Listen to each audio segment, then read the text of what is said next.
The Brooklyn waterfront, once the beating heart of New York's shipping industry. It was here, on the bustling docks, that ships unloaded goods from around the world, and men fought for survival day after day. But behind the crates, the cargo, and the clang of steel lurked something darker. The Brooklyn docks weren't just a gateway for commerce.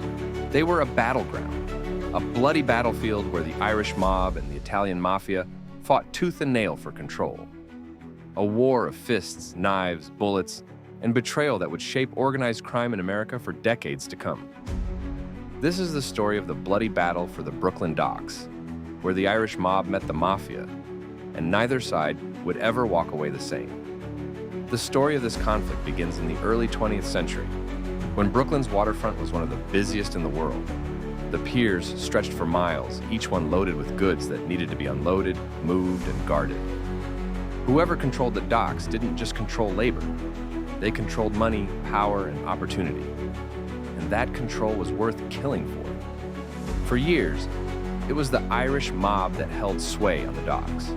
Tough men from neighborhoods like Red Hook and South Brooklyn, hardened by poverty and immigrant struggle, dominated the longshoremen's unions, known collectively as the White Hand Gang. These Irish toughs enforced their grip with brass knuckles, blackjacks, and pure intimidation. They extracted dues from workers, demanded a cut from shipping companies, and punished anyone who resisted. At their height, the White Hand Gang was feared across the waterfront, but the Irish weren't the only ones with eyes on the Brooklyn docks. Across the East River in Manhattan, the Italian Mafia was rising. The Five Points Gang, and later the Sicilian crime families, were building empires out of bootlegging, gambling, and extortion. As their power grew, the Mafia understood that the docks were not just another racket. They were the lifeline to control the city's economy. And so, they turned their gaze toward Brooklyn. This set the stage for one of the most brutal gang wars in New York history.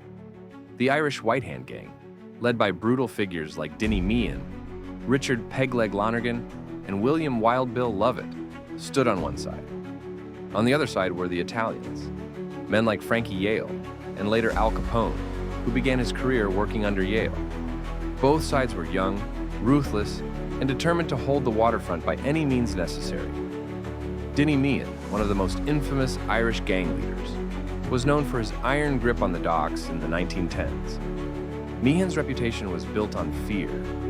He enforced his control through violent assaults and murders, ensuring the White Hand Gang remained unchallenged. But his power made him a marked man. In 1920, Meehan was shot to death in his Red Hook home in front of his wife. Many suspected Frankie Yale and the Italians orchestrated the killing, a signal that the Mafia was ready to push the Irish off the waterfront. The death of Meehan unleashed chaos. Leadership of the White Hand Gang fell to Richard Pegleg Lonergan, a one-legged war veteran with a quick temper and a hatred for Italians. Lonergan swore vengeance, launching raids against Italian-controlled businesses and attacking dock workers suspected of siding with the Mafia.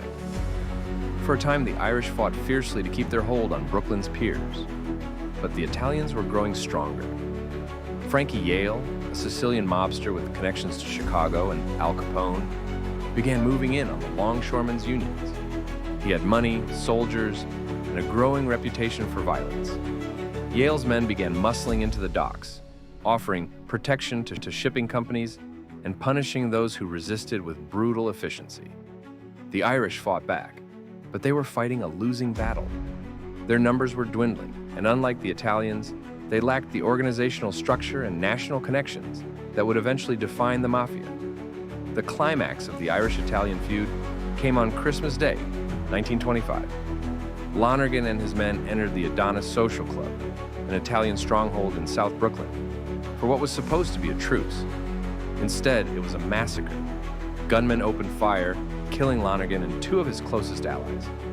The message was clear: the Irish White Hand Gang was finished. The Mafia now ruled the Brooklyn waterfront.